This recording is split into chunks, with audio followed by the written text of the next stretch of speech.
Winter solstice is almost here, meaning the days will soon be getting longer. The sun will soon be getting brighter and getting higher in the sky. Today I'm going to share a story that comes from a land further north than here, but on the other side of the Atlantic Ocean. It comes from the land of the Sami in far northern Scandinavia, north and northwestern Russia. It's called Akanidi, the bright sunbeam, or Akanidi, the daughter of the sun. And the story is about the origin of happiness.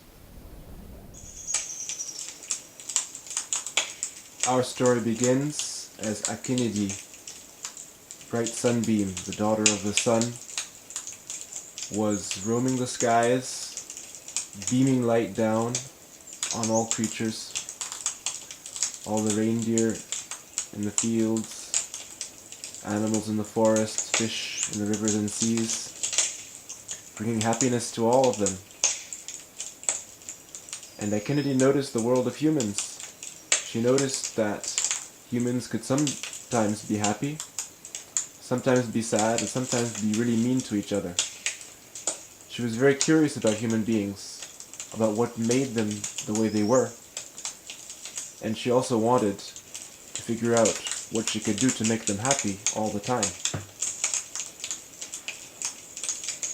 So Akanidi, after watching humans, went to her mother the sun and told her that she wanted to go down to earth and live amongst them for a time. Her mother criticized this idea a great deal. Why would you want to go down there? That world is dangerous. Humans can be grumpy, humans can be miserable.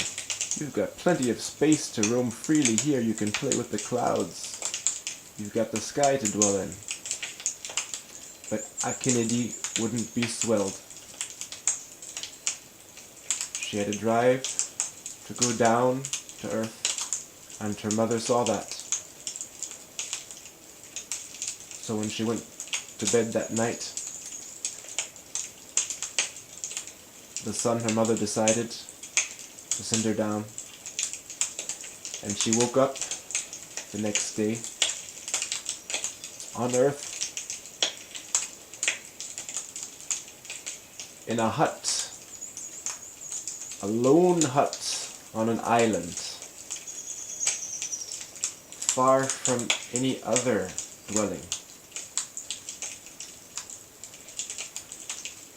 She woke up in the bed of an elderly couple who saw her and instantly smiled, for they had been wanting to have a child for a long time. And when they saw Akanidi's smile, they knew that this was a special child. She would dwell with them.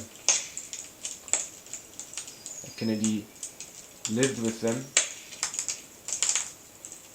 very happily, singing beautiful songs, dancing joyously, and making the old couple smile all the time. After many years dancing and singing and sewing beautiful patterns, Akanidi wanted to meet other people. Soon it would be time, said the old woman and the old man. They had given her beautiful clothing to wear, and she had taught them how to sew patterns, how to make patterns with pearls, with stones, how to use the sun's light in order to make these patterns glow even more. So one day, the old couple brought her to a village, and she went in to the first hut in this village.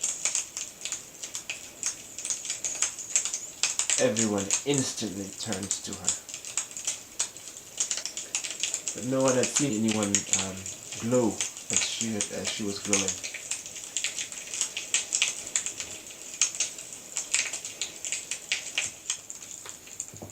Everyone was drawn to this beautiful young woman who straight away started teaching them songs and stories, the people in the first hut.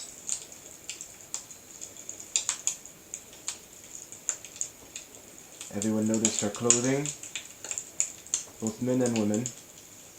They noticed her braids in her hair, and they noticed how gracefully she held herself, and how gracefully she spoke, and how much radiance came out of her eyes and her mouth.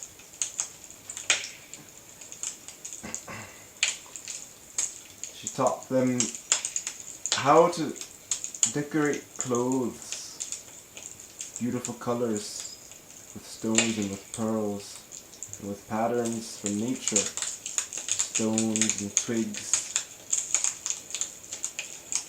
sun images, tree images. She taught them hunting songs, fishing songs, songs of the day and night. And she did this in one hut, and then another, with family after family. And then eventually, she went to different villages, teaching sewing, songs, and stories. And everywhere she went, hearts were opened, full of joy, and everyone was very happy. The songs she taught them stuck with everyone, and they couldn't stop singing them. Never before had there been such a time among the people.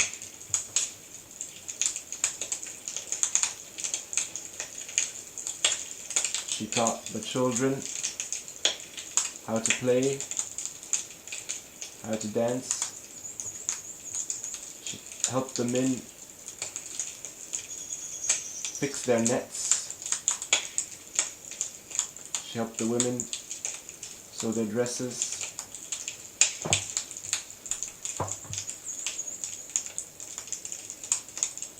Everyone was drawn to her,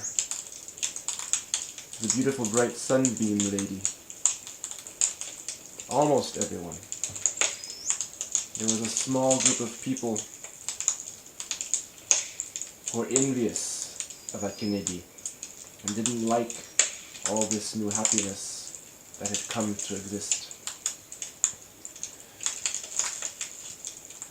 They were jealous of her because they thought that she was taking the importance that they once had in human life, and they sought a way to get rid of her. They sought the counsel of the dark witch, Oads, who said to this group of conspirators, "You must take a stone and tie it around her neck. When she's in the hut, drop the stone on her, but make sure that the smoke hole to the tent is closed so that she can't be seen by the sun and that she can't escape through the sunlight. For it must be said that up till now, everywhere that Akanidi went, she was protected by her mother, the sun." So this group of envious people left the witch Oads, found a stone, and they went to Akanidi, who sat in a small tent, and she was teaching the children at that point how to make buttons from seashells. This was their chance to get rid of her, the anxious, envious people said to themselves. but they were so anxious that they forgot to tend to the smoke hole. They ran straight to Akanidi, put the stone around her neck, dropped it on her, and as she was laying down weakened, she let out one last song with her last breath, her favorite yoik, a beautiful song, and as she uttered her last breath, she faded into the sunlight that was peering through the smoke hole, which the anxious, envious people had forgotten to close. She escaped back to the sky, and she would never return to Earth. But the gifts that she left on Earth, the gifts of happiness, would always be remembered. And the skills that she taught are still being taught to this day. And whenever people teach these skills to their children, whenever people think back on the songs that Akanidi gave them, the bright sunbeam gave them, when she came down from the sky, they find their happiness.